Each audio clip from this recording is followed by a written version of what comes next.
कि आज हम सब लोग मिले हैं और इस प्रोजेक्ट को लॉन्च कर रहे हैं। 3 साल का डिले हो गया है। जैसा आप लोगों को बताया था कि 2.5 साल पहले लॉन्च हो जाना चाहिए था। लेकिन आपको पता है कि कुछ इकोनॉमिक सिचुएशन की वजह से, पॉलिटिकल सिचुएशन की वजह से प्रोजेक्ट को डिले भी करना पड़ा। आपको याद होगा काफी लोग आप लोगों में से काफी लोग आए भी थे। हमने मॉस्को रिवर में सैर भी की थी। आपके सामने ये प्रोजेक्ट तब पेश भी किया था हम लोगों ने।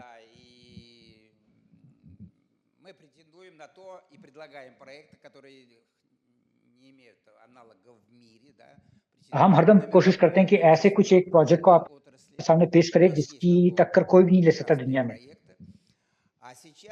और अभी मैं कहूँगा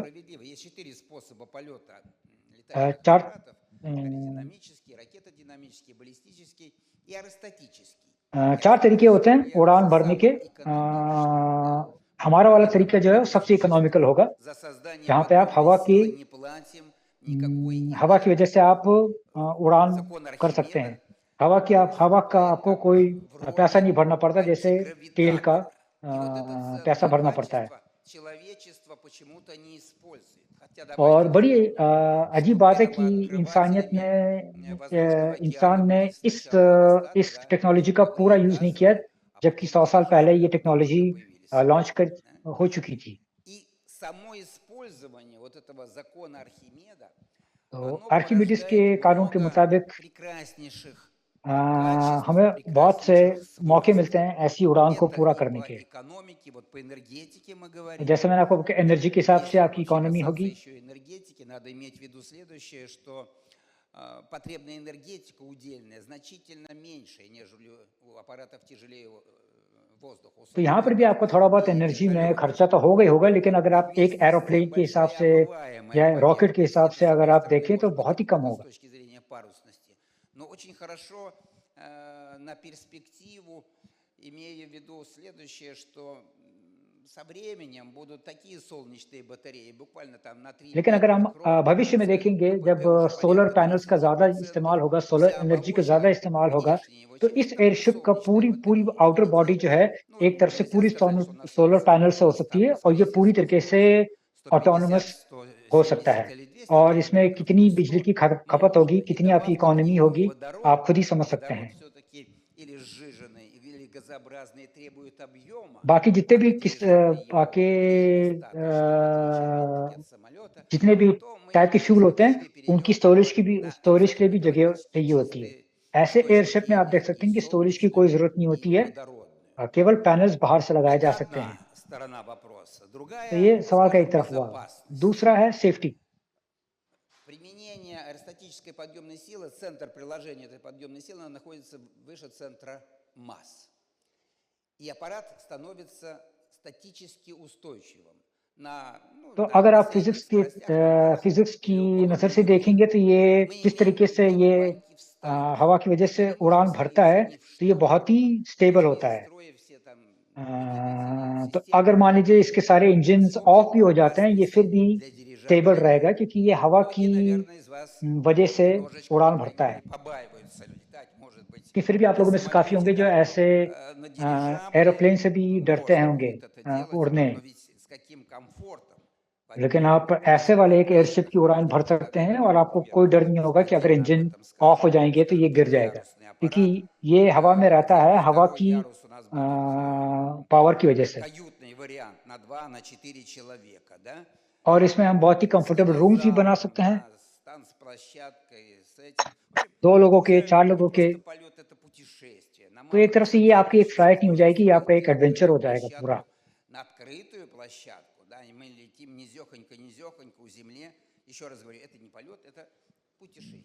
और इसमें आप तेज गति से तो नहीं उड़ेंगे, लेकिन आराम से उड़ेंगे। इसलिए मैंने आपसे कहा कि आपके लिए एक फ्लाइट नहीं होगी, ये आपके लिए एक एडवेंचर होगा।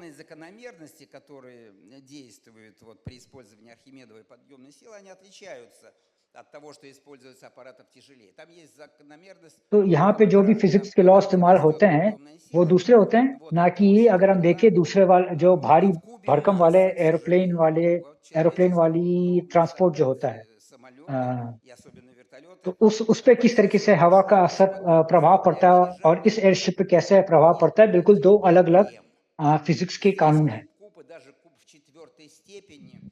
Эти вопросы я достаточно глубоко исследовал в докторской диссертации, а потом изложил вот в этой книге монографии «Дирижабли», तो इन इन где सब टॉपिक्स को मैंने बहुत ही बारीकी से पढ़ा था। комплекс по оценке यहाँ पे मैं आपको किताब भी दिखा रहा हूँ अपनी, технико-экономического जो सब मैंने इसमें लिखा भी था। нового поколения, вот, на базе структурно-параметрического анализа и синтеза дирижаблей как сложных технических систем, состоящих из сложных технических систем. И тут огромнейшие возможности. Я смотрел, по крайней мере, аппараты объемом до 5 миллионов кубических метров и 3000 тонн нагрузки. Да? Ну, надо ли строить сейчас уже такие аппараты? Может быть и нет, но 400 तो जब тонн у нас तो просматриваются, например, अभी очень हमने атомы, чтобы जो строить इन एयरशिप्स के बारे में जब हमने स्टडी की थी तो 400 टन वाले डिमांड में है। есть заявка от अ, Роскосмоса перевозить रोसकॉस्मोस ракеты ने भी из Самары. हमें बताया कि ऐसी चीज़ों की डिमांड है, Знаете, что мы क्योंकि वो запускаем जब воздушные रॉकेट्स के जो полигоны и पुर्जे спасательные अलग अलग हिस्से जो होते हैं उन्हें операции. ट्रांसपोर्ट किया जाता है, या Прямо तो теперь у нас ऑन будет रोड не ट्रक से या तो ट्रेन से, Черноморское море там и लेकिन океан, а через वो Северный केवल Ледовитый, point A to через point B पहुंच Северный सकता है, полюс. जहाँ पे Чтобы रेल होगी, जहाँ сейчас पे आपकी रोड воздух होगी। валялся, अगर एयरशिप का плавился इस्तेमाल करें तो да, कहीं से भी и आप कहीं भी собирается इसे आप делать. आराम से पहुंचा Вот, с सकते हैं।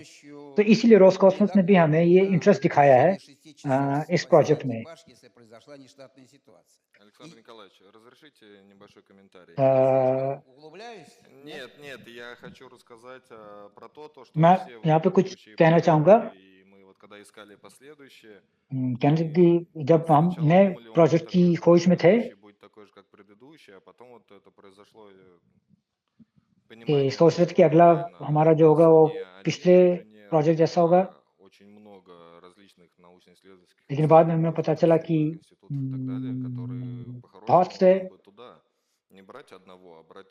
И вот когда Александр Николаевич बहुत говорил से там प्रोजेक्ट про देखें। Росатомы и так далее, и это все не фантастика какая-то и तो не अभी какие-то जो कुछ भी фантастики. आपको मिस्टर किरिल बता रहे हैं ये Сегодня कोई услышите, что फैंटेसी नहीं здесь है, ये सब блестящие академики, जो здесь कुछ представители डेटा जो институтов हमने इकट्ठा किए, ये выступают. लोग जो आपके सामने आज जो बोलेंगे, पेश होंगे, वो सब लोग ना ही Очень केवल широкая, серьезная кооперация, इस प्रोजेक्ट को लॉन्च करना пока चाहते हैं, лидеры बल्कि всей वो खुद भी страны एक соберутся, साइंटिस्ट भी हैं, बहुत से लोग उनमें से построят इंजीनियर्स हैं, дирижабль. बहुत Это से लोगों में से сейчас Александр Николаевич मैथमेटिशियंस говорил हैं, вообще маленькую फिजिक्स толику тех फिजिसिस्ट हैं। секретных вещей, तो यहाँ पे которые मैं реально चाहूंगा आप लोग इस решают बात पे ध्यान दीजिए कि जो гораздо भी больше. आपको यहाँ पे इंफॉर्मेशन आज बताई जाएगी, ना ही केवल एक कमर्शियल पॉइंट ऑफ व्यू से बताई जाएगी, बल्कि बहुत ही एक टेक्निकल पॉइंट ऑफ व्यू Часто से भी बताई задают जाएगी। вопрос, а что вообще-то मुझसे काफी बार पूछते हैं вещи известны, их достижения известны. Вы знаете, कि что летали, и граф Цепелин там 10 лет летал очень хорошо, и уже была отапливаемые, может быть, кто-то из вас был во Фридрихсхафене, там в натуральную величину есть отсек вот этого Гинденбурга, каюты, прогулочные палубы, открывающиеся окна, как взлетал कि аппарат, например, да, он взлетал в тишине, двигатели были не включены. Вот. हो सकता है आप लोगों में से Значит, किसी ने отсек कभी помахал, ऐसे एक говорят, एयरशिप की русские дамы सवारी भी приняли की платье होगी, и через 300 метров, только набрав высоты, включали двигатели и уходили в полет. И когда я, помнится, разговаривал с одним пилотом американским преклонного возраста уже на одной मुझे याद है जब एक конференции, बार मैंने он एक говорит, ну да, вот अमेरिकन этот पायलट से Гинденбург, बात он की थी, был в команде, он говорит, तो главное उन्होंने мое, я मुझसे отвечал за рули, да, उन्होंने कहा कि за मेरा काम था правильный स्टीयरिंग вылет, का, потому что у нас была команда, чтобы добраться мира не больше было, дабы बाकी ни चीजें дамы देखने в वाली белых платьях не разлили अलग लोग थे, дорогое मतलब कि बहुत बड़ी टीम водные थी। उन्होंने скваль मुझे с बताया पूरी кораблями. टीम Вот के बारे में कि इस такие जहाज को решения चलाने में заправдошные были нужны. एक दो लोग नहीं लगे होते हैं, काफी लोग Заправдошные लगे होते решали हैं जो задачи. अलग अलग चीजों को देखते रहते हैं। И красиво все это было. Мы должны к этому вернуться, ну, на современном другом техническом совершенно уровне. और И उन्होंने с मुझे более बताया कि интересными ऐसे एक एयरशिप्स को возможностями. फ्यूचर में Какие जरूर से बनाना вообще चाहिए, नई टेक्नोलॉजी के हिसाब से बनाना चाहिए। требования तो и इन चीजों के लिए डिमांड जो है возможности और касательно अपॉर्चुनिटीज जो дирижаблей हैं нового поколения должны быть नए जनरेशन описаны. के एयरशिप्स के И बारे это में अगर बात изложили करें, здесь в статье जहाँ совсем पे हमने недавно вышедшей इस труды इस आर्टिकल में मैंने Института सब कुछ लिखा है। авиации и воздухоплавания. ये एक Конечно, конструктив должен существенно модернизироваться. Над सबसे этим पहले мы तो работаем. इसका जो Кстати कंस्ट्रक्शन говоря, जो है, в ढांचा нашем जो है, उसे हमें बहुत сотрудничестве мы, पूरी по तरीके से बदलना крайней होगा। мере, обозначаем 15 патентов, свидетельств и преимущественно ноу-хау. Считаем, что лучше हमारे पास хранится लगभग наши ऑलरेडी 15 पेटेंट्स हैं тайны कुछ коммерческие नई в टेक्नोलॉजीज को техническом लेकर के режиме इन एयरशिप्स को ноу-хау. बनाने के लिए, 15 это на чем революционных, я бы сказал, जो принципиальных काफी наук. रेवोल्यूशनरी हैं Они касаются и मेरे हिसाब से तो перспектива, वो они касаются पेटेंट्स जो है वो कंस्ट्रक्शन общей को के हैं। сборки летательных аппаратов. Это ढांचे было की बात करें, решено किस तरीके से очень ढांचे को इकट्ठा किया जाए, здорово उस в टेक्नोलॉजी के पेटेंट्स современном हैं। в свое время. Это совсем номер один, ахиллесова пята дирижабля, это наземная и околоземная эксплуатация. И у нас कुछ ऐसे решения पेटेंट्स вот हैं कि такие. कहाँ पे Мы हम इसे उड़ा почему-то सकते у हैं कि врага, धरती у से Петра рассчитывает, что करीब या стоянка, थोड़ा если будет стоять на स्ट्रेटोस्फीयर में। дирижабле, хотя это может и в полете все происходить, будет на причальной мачте, и мы должны держать ветер 35,6 по международным нормам летной годности для дирижаблей. Хотя в основном предусматриваем. Да, и швартовка здесь будет одним человечком, так симпатично очень. А самое интересное у нас будет швартовка, это на небольшую площадку. यहाँ पे बताना आपको चाहूँगा कि скажем, на крыше высотного здания. इसे अच्छी से कंफर्टेबली उड़ने के लिए हमें हवा की प्रगति जो है 35 35-60 किलोमीटर के बीच हो सकती है। मतलब कि इस स्पीड से ये उड़ सकता है जब अच्छे कंडीशंस होते हैं। Может быть, на дальность до 2, максимум до 3000. Мы не претендуем на और межконтинентальные हम полеты. चाहते हैं कि हमारी पहली उड़ान जो है 2000 से 3000 किलोमीटर तक की हो। проект под названием «Голубая мечта». Может быть, благодаря этому проекту я продолжаю работать все время над дирижаблями. Это семиярусный такой пятизвездочный летающий отель с солярием для полета вокруг земного шара. К этому, а в транспортном варианте это 200-тонник, контейнерные перевозки всякие прочие, крупногабаритные, тяжелые, которые мы можем... तो ऐसे एयरशिप्स का इस्तेमाल जो हो सकता है वो हो सकता है एक मान लीजिए कि एक लग्जूरियस 5 स्टार होटल जो उड़ान भर सके और कार्गो में भी इस्तेमाल हो सकता है, जैसे कि पहले मैंने आपको बताया था। Наземная околоземная эксплуатация, скорость должна быть, если у цепелинов она была там максимально 130, то мы тут обязаны выходить на скорость там порядка 170, ну может быть крейсерская 150, но 170, пассажирские 170 можем доводить до 200 километров. Если будем और अगर पैसेंजर के там на 500 тонн в перспективе можно довести скорость до 250 километров. अगर हम इसकी मैक्सिमम स्पीड की बात करें तो 200 से 250 किलोमीटर की स्पीड तक हम इसे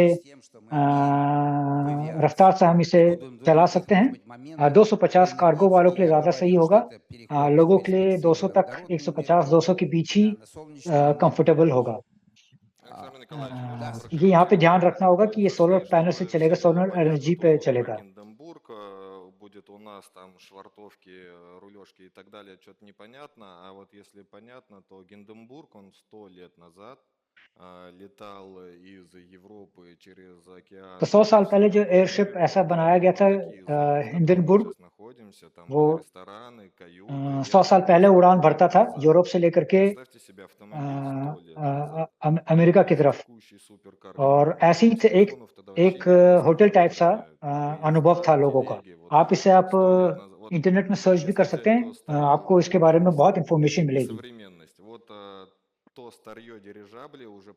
तो वो पुराने टाइप के एयरशिप्स थे।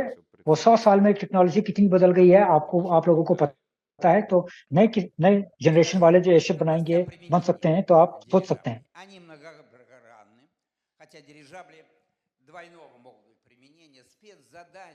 तो मैंने आपको बताया था कि ऐसे एयरशिप्स अलग अलग चीज़ों के इस्तेमाल किए जा सकते हैं। पैसेंजर में इस्तेमाल किए जा सकते हैं, कार्गो में इस्तेमाल किए जा सकते हैं, आर्मी के लिए इस्तेमाल किए जा सकते हैं।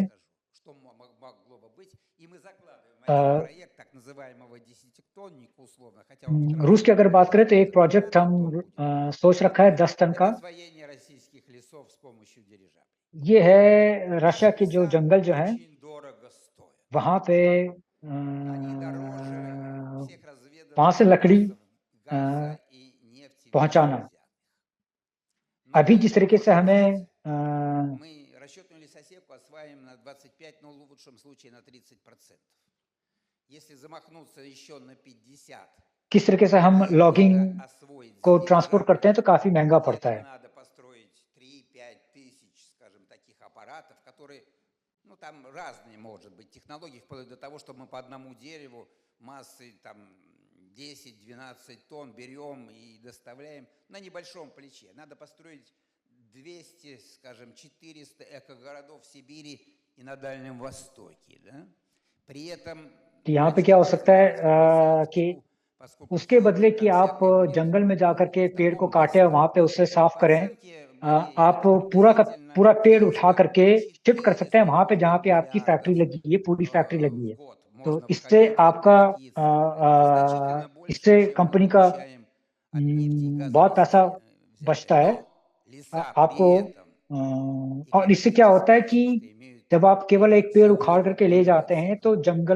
जंगल Что के самое बीचों बीच главное, आपको जब в काम नहीं отличие от करना нефти и पड़ता है газа, तो возобновляемые. И к जंगल ним को भी не कोई नुकसान может नहीं даже पहुंचता है, прикоснуться. И такие леса только у нас. क्योंकि У एक нас ऐसा есть एयरशिप आएगा, хорошие леса, एक но पेड़ को нет उठा करके ले инфраструктуры. जाएगा। У нас более интересные так, и деревоперерабатывающие तो रूस के цеховые जंगलों की बात заводы, अगर हम столько. करें तो ये बहुत Вторая फायदेमंद задача, चीज है। इसी तरीके से मुझे पूरा विश्वास है कि बाकी के работать दुनिया над में проектом के «Стратосфера» जंगलों में भी इसका Екатеринбург. ऐसा इस्तेमाल हो सकता है। Стратосфера не завоевана на данный अब момент. हम बात करते हैं थोड़ा आउटर Пролетают स्पेस, там स्पेस की, स्ट्रेटोस्फीयर की, истребители, да, जहाँ पे которые могут высоко हाई лететь, फ्लाइंग एरोप्लेन्स केवल पहुंच सकते हैं। периодически, да, а основательно ее можно было бы освоить, в общем-то, дирижаблями для एयरशिप्स передачи वहाँ पे информационных. आराम से उड़ सकते हैं Мы предлагаем इंफॉर्मेशन के लिए, रेडियो स्टेशन के тоже непростой аппарат, по нашей вот оценке, रेडियो порядка स्टेशन 60 का काम कर सकते हैं, миллиардов рублей. इंटरनेट लिंक का काम कर सकते हैं, Работающий на высоте 12-15 километров, 12-15 с किलोमीटर की радиусом до ऊंचाई पे 4 охвата территории до 400 400 километров. किलोमीटर Надо 100 дирижаблей, आसपास например, एरिया कवर कर सकते हैं। чтобы они между собой общались в прямой और एक ऐसा हम एक नेटवर्क बना видеосвязи. सकते हैं, И тут, пожалуйста, телевидение, интернет, तो इंटरनेट हो, टीवी हो या रेडियो हो, सब इसके мобильная तहत связь, экологический आपका мониторинг, охрана границ. मोबाइल Причем नेटवर्क при हो, желании можно взять कुछ भी и आप किसी का опуститься भी ниже एक नेटवर्क बना континента. सकते हैं, И всё ऊपर это जिस नेटवर्क को आप ऊपर नीचे भी कर सकते по हैं। сравнению со спутниками связи, और अगर हम завершающая способность порядка सैटेलाइट की अगर 1000 बात раз करें तो может आपको быть лучше. पता ही होगा कि सैटेलाइट कितना महंगा पड़ता है Можно बनाने было में, उसे возвращаться на आउटर Землю, स्पेस в में पहुंचाने के отличие लिए от искусственных спутников Земли. Ну, шикарная और просто उसकी सर्विसिंग करने के लिए। задача. यहाँ पे Почему केवल бы не 10-15 किलोमीटर की ऊंचाई पे आपका एक एयरशिप होगा जिसकी आप मरम्मत कभी भी कर सकते हैं। वो आराम से वापस नीचे धरती पे लाया जा सकता है और उसकी फट से मरम्मत की जा सकती है। Несколько тысяч, для них прежде всего охрана, конечно, их этих островов, их рыбных этих территорий.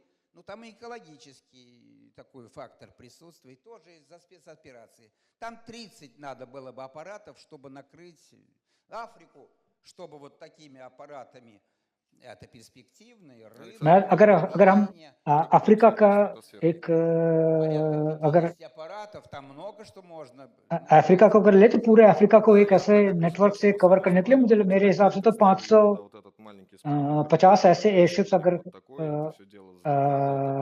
लॉन्च कर दिए जाए तो पूरा अफ्रीका के कॉन्टिनेंट को एक कवर कर सकते हैं। Вот это вот все сделать, чтобы он сюда вот вышел и начал крутиться вокруг и там выполнять какую-то полезную работу.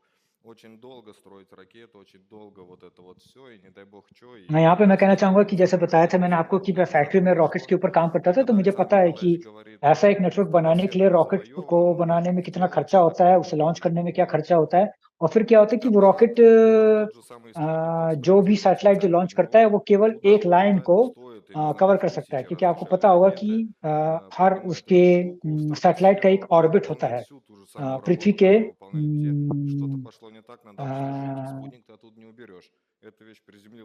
एक लाइन पे सैटेलाइट जो है केवल घूमता है और उतना ही वो कवर कर सकता है। आप उसे अगर लेफ्ट राइट करना चाहते हैं सैटेलाइट को, तो उसमें भी बहुत सारा खर्चा Ну, आता है, для बहुत авто बड़ा। еще ऐसे एयरशिप को लेकर के आप आराम से इससे दाएं बाएं शिफ्ट कर सकते हैं। जैसे आपको बताया था कि для एक एयरशिप जो है высокоактуальных 400 किलोमीटर का एरिया अपने здесь не только आसपास стратосфера, कवर कर тут सकता है। туризм сумасшедший может быть. ना ही केवल इसमें इस्तेमाल हो सकता है, टूरिज्म के लिए भी Там इस्तेमाल हो सकता है, грузовые जैसे मैंने आपको перевозки, बताया Россия था। будет развиваться, миллиард населения. आपको पता है Что कि еще интересно, все-таки нет Земли. हमारी आबादी कितनी है, 7 बिलियन हो चुकी है। Практически ничего нет. तो इन लोगों को जब Следовательно, टूरिज्म что इधर उधर в जाना этом होता है, तो ऐसे एक एयरशिप के जरिए можно वो आराम से спокойно, комфортно एक एडवेंचर के रूप में летать, ट्रैवल कर там सकते он हैं। будет в полном присутствии. Ну, я сказал, транспортные всякие перевозки, तो пассажирские मैंने आपको बताया कि перевозки, पैसेंजर задачи ट्रांसपोर्टेशन, мимо. कार्गो, Знаете, я आर्मी, вертолетную кафедру заканчивал Московского авиационного सब में इस्तेमाल हो института. सकता है। И заведующий был тогда Братухин, может быть, кто-то знает историю вертолетную. И они продвигали только первые вертолеты. И какова была реакция? Ну, как, говорит, нас только не ругали, какими только मुझे словами याद है не जब मैं ругали. इंस्टीट्यूट Говорит, में вот पढ़ता था давление और हेलीकॉप्टर्स की बात जब चली थी पहले, मेरी उम्र के हिसाब से आप समझ सकते हैं कि मतलब कि मैं काफी उम्र का हूँ, तो हेलीकॉप्टर्स जब एक नई चीज हुआ करती थी, तो मुझे याद है वो इंस्टीट्यूट में बात होती थी कि लोग सोचते थे कि ये हेलीकॉप्टर जैसी चीज कौन यूज करेगा, इसका क्या इस्तेमाल हो सकता है। लेकिन आज आप देख सकते हैं कि हेलीकॉप्टर एक ऐसी चीज है जो कहीं से भी, कोई भी चीज कहीं से भी कहीं भी पहुंचा सकती है। लेकिन फिर से कहूंगा, हेलीकॉप्टर की Но при этом они हेलीकॉप्टर по का खर्चा जो है себестоимости कहीं выше अधिक है вертолетов, ऐसे एक они एयरशिप могут के улететь मुताबिक। гораздо дальше, чем вертолет, взять гораздо больше उसमें топлива, तेल लगता है जो потом महंगा होता है, потратить इसमें меньше, чем आपको केवल вертолет, то есть экономика सोलर будет एनर्जी लगती выше. है। वो В केवल इतनी ही безопасности डिस्टेंस कवर कर सकता है, ये Добавлю उतना конкретно, कवर कर вообще, सकता чем है जितना больше будет आप चाहें, как бы дирижабль, क्योंकि ये सोलर पैनल से обратно चलेगा। пропорциональная зависимость, тем он экономичнее. Вот когда мы будем предлагать основной проект, грубо говоря, 10-тонника, да, 10 вот этого 15-тонника для своих. ये सारी बातें आपको ज्यादा टेक्निकल डिटेल्स में आगे जाकर के, जब प्रोजेक्ट के बारे में आगे और जाकर के बताएंगे आप लोगों को आने वाले समय में, तो आपको और ज्यादा डिटेल्स में हम बताएंगे कि लगभग मतलब कि अगर मैं अभी कहूँ तो 5 गुना ज्यादा इकोनॉमिकल है अगर आप एक हेलीकॉप्टर के उसमें देखें, हिसाब से देखें आप किस तरीके से, वो सब आपको आगे Да, जाकर это के вот पता главный चलेगा। вопрос как раз, а кому они нужны, а какие они задачи तो будут मेन выполнять. सवाल यही होता है कि Немного приоткрыть किसको историю, क्या есть काम вертолет такой आ सकते हैं, замечательный किसको ये काम आ Гулфстрим. सकते हैं Это ऐसे самый एयरशिप्स। массово выпущенный вертолет на планете. Их наклепали आप 13 लोगों даже को тысяч штук. 17. 13. 17, по моим данным. Еще больше. Вот, у всех этих вертолетов есть задачи, и तो они यहाँ पे मैं все बताना चाहूंगा कि выполняются दुनिया выполнены, भर में за них मशहूर деньги एक платили. हेलीकॉप्टर है, Вся история मी открылась 18 в कहलाता है। 10 раз. 13 से Самолеты 17,000 के должны आसपास तक, эти задачи выполнять. Грубо говоря, 13,000 से путь 17,000 के весь आसपास तक हेलीकॉप्टर ऐसे मैन्युफैक्चर करके पूरी Ну दुनिया भर में и बिके हैं। перехожу к последнему как бы तो блоку вопросиков, а потом м, передам коллегам слово, они чуть-чуть अब थोड़ा конкретизируют. और मैं Я अपनी तरफ से перехожу कहना к चाहूंगा проектам, कि они чуть конкретизируют по проектам, которые мы предлагаем для сотрудничества. Да? Мы как бы находим взаимопонимание и делаем заявку на अब मेरे बाद और कुछ लोग आएंगे आपके सामने। इन सब लोगों के साथ हम साथ मिल करके काम करते हैं, काम कर रहे हैं इस प्रोजेक्ट पे। इसके साथ साथ एयरशिप्स के अलावा हम इन एयरशिप्स के लिए एयरड्रोम भी बनाएंगे, क्योंकि आपको पता ही होगा कि कहाँ से ये लॉन्च करेंगे, किए जाएंगे, कहाँ पे ये जाकर के लैंडिंग करेंगे, वो भी जगह होनी चाहिए। по кооперации. У нас при этом будет Московский авиационный институт, альма-матер моей, зам главного конструктора экспериментального самолетостроения здесь присутствует, возможно, несколько слов скажет. Они यहाँ पे कुछ मेरे कॉलीग्स भी हैं जो एरोप्लेन के कंस्ट्रक्शन में काम करते हैं, इंजीनियर लोग जो हैं, इन फैक्ट्रीज में काम करते हैं। तो इन लोगों के साथ हमने इसीलिए इन लोगों के साथ ही हम जोड़ करके सारे इस प्रोजेक्ट पे काम कर रहे हैं, क्योंकि इनकी जो नो हाउ जानकारी जो है हमारे प्रोजेक्ट के लिए बहुत जरूरी है। Это НАМИ, это наш Национальный институт автомобилестроения. और इसके साथ साथ और भी कुछ लोगों को जिन्हें हम इस प्रोजेक्ट में लाना चाहते हैं, वो इंजीनियर्स हो गए जो गाड़ियों पे काम करते हैं, ऑटोमोबाइल्स पे काम करते हैं। мы будем उनकी भी नो हाउ जो है बहुत ज़रूरी है हमें, двигатель, мы использовать क्योंकि будем их производственную बазу. Они जो готовы इंजन вот हम это यूज़ करेंगे название इन एयरशिप्स Ауруса, में, это वो золото बेसिकली गाड़ी России, टाइप да, वाले очень होंगे। вообще интересная ये कोई идея. स्पेशल एरोप्लेन वाले Сделать इंजन नहीं होंगे, золотистым, но это уже काफ़ी такие सिंपल हम इसे सिंपल से инвестиции, सिंपल रखना пока, चाहते हैं। наверное, не будем их раскрывать, да? Но в планах у нас, в планах. Так вот, вот этот Аурус, оперативненько будем на их базе двигатель तो использовать вот тот 600 औरस лошадиный, नाम करके который जो गाड़ी जो है, поэтому जो रूस में наша लॉन्च हो चुकी है шикарный और 2-3 двигатель, प्रेसिडेंट्स को урановской दुनिया рабочей में технологии, использовали गिफ्ट में भी मिल американские चुकी है, достаточно उसके широко. इंजन के बेस पे Максимальная हम отдача весовая, которая इन эффективность एयरशिप्स में इंजन хорошая. Более लगाना того, चाहते они हैं। идут навстречу, чтобы разработать там двигатель большого диаметра, а мы закладываем этот двигатель, вернее, в линейку наших транспортных аппаратов. Вот, трансмиссию будут делать. Я думаю, что вот этот марочку Аурос, может быть, мы на 10-тонник для तो президентского ऐसे इस полета औरस गाड़ी का जो нашего इंजन जो है, मुझे लगता है कि аппарата एक и 10 टन का अगर 20-тонный एयरशिप होगा, каютный उसमें वो बहुत ही предложим, и अच्छी вряд तरीके ли से они फिट हो सकता от है। этого откажутся. Ну, также у нас в кооперации другие серьезные अ, авиационно-космическими предприятия, इसके да, साथ साथ दूसरी Роскосмос, कंपनीज में भी हम देख रहे हैं जो вертолетики у इंजन्स нас पे काम करते हैं, сегодня क्योंकि сотрудничают अलग-अलग साइज के Росатом एयरशिप्स с में अलग-अलग किस्म двигателем, के इंजन्स поскольку будем использовать электрические लगाने की двигатели, ज़रूरत как होगी। вспомогательные, तो да, ये ऑलरेडी स्टडी हम ऑलरेडी शुरू электрические कर चुके हैं двигатели और पूरी कर для रहे हैं। других предприятий. То есть предусматривается широкая кооперация तो काफ़ी एक बड़ा авиационно-космических कोलैबोरेशन हम करना चाहते предприятий. हैं इस Итак, प्रोजेक्ट को яхточки लेकर это के। вначале мы будем стараться стартовать как можно чаще. При этом постараемся сделать демонстрационно крышу функциональную этого эллинга, взлет этого, показывать перспективу, что мы будем летать вообще в перспективе пассажирскими, по крайней мере, самолетами, с дирижаблями из центра города в центр города. Александр Николаевич, можно комментарий про Пожалуйста. широкую кооперацию? В отличие तो от कॉर्पोरेशन क्या होता है बताना предыдущих चाहूँगा। проектов, когда у нас पहले грубо говоря, प्रोजेक्ट के была идея, там наработки и так далее, हमारे पास то есть आइडिया था, выстраивать некую инфraструктуру, то कुछ есть एक इंफ्रास्ट्रक्चर हमने строить खड़ा किया, завод, बनाया, придумывать технологии и так далее. फैक्ट्री А लगाना, потом начиналось टेक्नोलॉजी производство सोचना продукта. है, और Сейчас बाद में для जाकर के производства मैन्युफैक्चर होता है। продукта уже существуют ответственные отраслевые ветки, इस प्रोजेक्ट को लेकर के занимающиеся हमारे पास технологическим ऑलरेडी अलग-अलग разработкой. डिपार्टमेंट्स После तैयार हैं। старта проекта у нас моментально начинаются разработки, तो производство जैसे ही деталей, ये प्रोजेक्ट लॉन्च होगा, магнитосферики и так далее. То есть उसके साथ-साथ ही значит, इस प्रोजेक्ट никакое के लिए जो भी не надо ждать स्पेयर पार्ट्स चाहिए генплана, होते हैं, строится завод, वो вся उनका производственная मैन्युफैक्चरिंग भी शुरू हो जाएगी। цепочка हमें 5 выстроена. साल इंतज़ार करने की कोई ज़रूरत नहीं होगी Значит, कि कब второй и третий जब तक जाकर проект, के это फैक्ट्री тоже खड़ी होगी, ускоренный क्योंकि сценарий, अलग-अलग फैक्ट्रियों на से इसके котором мы अलग-अलग рассчитываем освоение पार्ट्स आएंगे। весов. Но он много, он очень ये सब आपको многоцелевой, आगे जाकर के हम ज़्यादा в том числе, डिटेल्स में скажем, बताएंगे।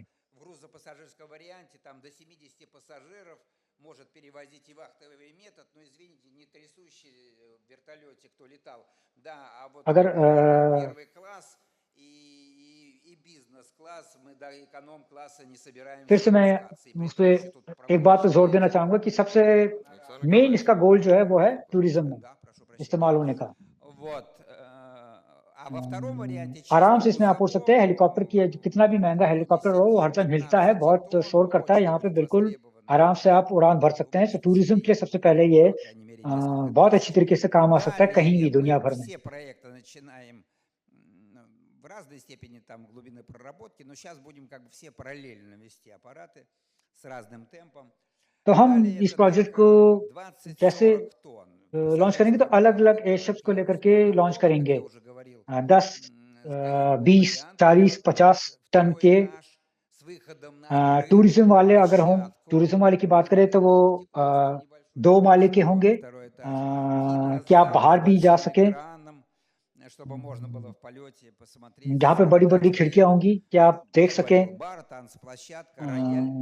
कि Это बाहर мы कैसे все आप समझ लीजिए कि एक तरफ से एक पानी का जहाज А जैसा в समुद्र की грузовом सैर варианте करवाता है, आपको एक क्रूज 20 लाइनर можем सैर до करवाता है, उसी 40 तरीके тонн से हम двигатель आप आसमान की सैर कर продвигаться, सकेंगे। говорить, как проблемы балластировки решать, до 40 тонн. Но это серьезно. Я должен сказать, что вот तो ऐसा अगर вертолет टूरिज्म वाले की востребован, बात करें तो скажем, 40 टन का एयरशिप 13, 17, बेहतरीन तरीके से 18 फिट होगा। тысяч. Самый распространенный вертолет в мире, Ми-8, его модификации, аж 17 тысяч. Средний темп по 300 аппаратов в год выпускают. А мы претендуем, вот этот аппарат 10 тонн, который, да,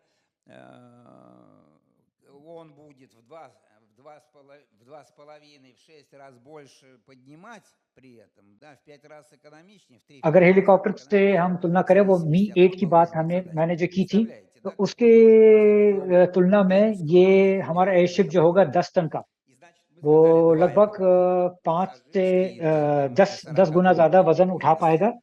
И और далее у जैसे нас कि और идет डिस्टेंस की बात तो эксплуатация. हमने ऑलरेडी कर ली थी, क्योंकि यहाँ पे तेल नहीं लगता है, यहाँ पे फ्यूल नहीं लगता है, यहाँ पे केवल Проект, सोलर एनर्जी тоже लगती है, сказал, высоту तो डिस्टेंस बहुत लंबी कवर हो 25 सकती है। минут तो दूसरा एक बहुत с काम का जो 15 स्पेयर जो है, जहाँ पे Это इसका इस्तेमाल हो меньше सकता है, वो हो गया дешевых कार्गो। наших пассажирских самолетов, которые летают, да. Ну, вверх там тоже не надо забираться, это дорого стоит. Поэтому вот таких 6 проектов तो ऐसे कुल дирижабль-дром. मिलाकर के कुछ И 6 далее мы प्रोजेक्ट्स планируем हम लॉन्च करना चाहते हैं построить अलग-अलग इंडस्ट्रीज के 4 लिए। больших эллинга, дополнение к одному. Ну и попробовать замахнуться на серийное производство аж 100 летательных аппаратов в год. Такие планы. और у आगे нас जाकर के हम Да, चाहेंगे есть कि такие साल में планы, कुछ по всем लगभग планам Эллинг 100 будет ऐसे и एयरशिप्स हम количеством это मैन्युफैक्चर कर удвоить. सके अलग-अलग Давайте теперь дальше इंडस्ट्रीज के поговорим с लिए। командой. Да, давайте. चलिए आगे अब लोगों से Зубкевич. मुलाकात करते हैं हम इस प्रोजेक्ट के इस Я प्रोजेक्ट में जो लोग передаю हिस्सा ले रहे हैं। Зубкевичу слово, да? Он अब मिस्टर वजीम आएंगे, будет заместителем главного конструктора, главным ये हमारे подрядчиком मेन по इंजीनियर самому के डिप्यूटी हैं। коммерческому, который мы предлагаем аппарату, условно называемому 10-15 тоннику. वो आपको Человеку, который уже जिस был главным एयरशिप के बारे में конструктором बताएंगे वो 10-15 टन нескольких का дирижаблей, в том एक числе एयरशिप है। Аутострады, кто знает историю. Авгура представляет, о чем идет. Вот беспилотник, он тоже был главным конструктором. Пожалуйста. В современной России дирижабли летали, и вот главный конструктор, तो знакомьтесь. मॉडर्न रूस में ऑलरेडी ऐसे एयरशिप्स उड़ चुके हैं और उन एयरशिप्स के मेन इंजीनियर जो थे उनमें से एक यही है।